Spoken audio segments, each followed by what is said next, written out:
मी आज तूर डाळ आणि मूग डाळीची आमटी बनवते. तर मी पहिल्यांदा तूर डाळ आणि मूग डाळ अंदाजाप्रमाणे सर्वांना आमटी पुरेल अशा प्रमाणात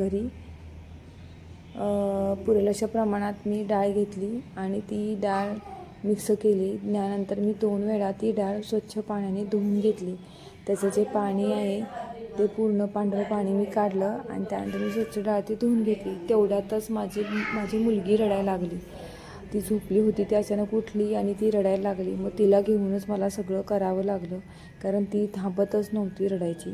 मग तिला कडेवरती घेऊनच मी काम आवरत होते, कारण काम तर पटपट आवरायचं होतं. परत छोटं बाळ पण होतं, ते पण झोपला होता. तो पण उठला तर परत मला काहीच होणार नाही, म्हणून मी पटपट आवरण्याचा प्रयत्न करत होते. मग तिला घेऊनच मी कुकरला डाळ लावली, पाणी घेतलं. त्या डाळीमध्ये डाळ शिजेल अशा प्रमाणात त्या डब्यामध्ये कुकरच्या पाणी घेतलं आणि कुकर लावून दिला.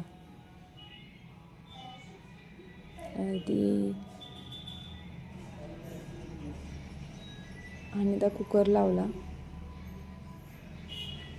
बाळाला शांत करायचं, शांत करत करत सगळं केलं. खरं तारेवरची कसरत होती.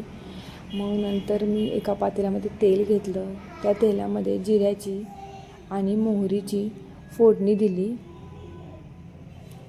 जिऱ्या मोहरीची फोडणी दिल्यानंतर मी थोडं लसूण सोलायला घेतला. मी थोड्याफार प्रमाणात लसूण सोलला, जेवढा मला लागेल तेवढा. मला ते मिक्सरला बारीक केलेला लसूण आवडत नाही, म्हणून मी स्वतःच तो लसूण ठेचला, हाताने लसूण ठेचला. आणि तो लसूण ठेचल्यानंतर मी लसणाची पण फोडणी दिली. कढीपत्ता पण मी वरून घेऊन आले होते. त्यानंतर मी कढीपत्त्याची पण फोडणी दिली आमटीला. कढीपत्ता, लसूण, जिरे, मोहरी अशी छान चव लागते आणि याची फोडणी छान बसली की चव भारी येते आमटीला. आणि हे मिश्रण मी एकत्र केलं, एकत्र हलवलं.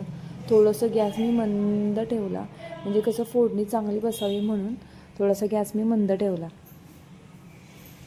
आणि अशा तऱ्हेने ही फोडणी बसलेली आहे. तर मी त्याच्यानंतर मला लागेल त्या प्रमाणात लाल तिखट घालून घेतलं आणि नंतर हळद टाकली. ते मिश्रण एकजीव झाल्यानंतर हे चांगलं फोडणी बसल्यानंतर मी परत शिजलेली डाळ, तुरीची आणि मुगाची डाळ, हे नंतर मी आमटीत टाकून दिलं.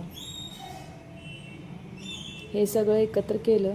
मला लागेल त्या प्रमाणात वरून थोडंसं पाणी गरम केलेलं मी त्याच्यामध्ये घातलं आणि आमटीला थोडीशी उकळी येऊ दिली.